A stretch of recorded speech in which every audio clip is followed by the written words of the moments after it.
ಜಪಾನ್ದೊಳಗೊಮ್ಮೆ ಮಹಾಯುದ್ಧ ಆದದ್ದು ಕೇಳಿಯೇನ? ಜಪಾನ್ದೊಳಗೊಂದು ಮಹಾಯುದ್ಧ ಆಗಿತ್ತು ಕೇಳಿದ್ರೆ, ಇತಿಹಾಸ ಓದಿದ್ರಿ ಇನ್ನು? ಏನು ಎಲ್ಲಿಗಿತ್ತದು?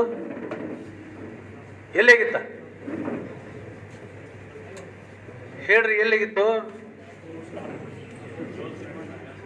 ಹಿರೋಶಿಮಾ, ನಾಗಾಸಕಿ. ಅಲ್ಲಿ ಮಹಾಯುದ್ಧದ ಇಡೀ ಭೂಮಿ ಸಹಿತ 8 ಫೂಟ್ ಸುಟ್ಟು ಹೋಗಿತ್ತು, ಗೊತ್ತದೇನ? ಕೇಳಿರಿ ಇತಿಹಾಸ. ಆ ಸಂದರ್ಭದೊಳಗೆ 48 ತಾಸಿನ ಪವರ್ ಕನೆಕ್ಷನ್ ಕೊಟ್ಟಿದ್ರಲ್ಲಿ. ಇತಿಹಾಸ ಓದ್ರಿ ಸ್ವಲ್ಪ. ಎಷ್ಟು? 48 ತಾಸಿನ ಪವರ್ ಕನೆಕ್ಷನ್ ಕೊಟ್ಟಿದ್ದಾರಲ್ಲಿ.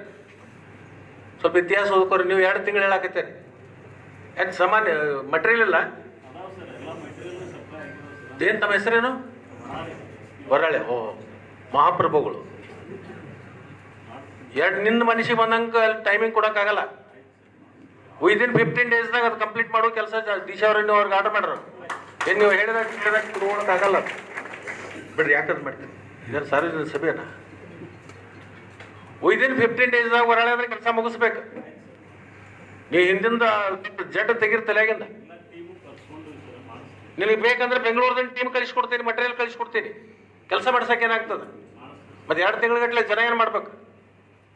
ನೀವು ಹೋಗಿ ಅಲ್ಲಿ ಹೊರಳೆ. ನಾನು ಹೇಳ್ತೇನೋ, ನಿನ್ನ ಕುಟುಂಬ ಸಹಿತ ಹೋಗಿನಿ ಅಲ್ಲಿ ವಾಸ್ತವ್ಯ ಮಾಡು. 3 ತಿಂಗಳು ಮಾಡಿಕೊಡು. ನೀ ಅಲ್ಲೇ ಇರು. ಅವ್ರು ಏನು ಅನುಭವಿಸ್ತಾರೆ ಅದನ್ನ ನೀನು ಅನುಭವಿಸೋ. 3 ತಿಂಗಳಿಗೆ ಮಾಡಿ ಕೆಲಸ. ಅಲ್ಲಿ ಇರೋಕ್ಕಾಗೋದಿಲ್ಲ ಅಂದ್ರೆ 15 ದಿವಸ ಮಾಡಿ.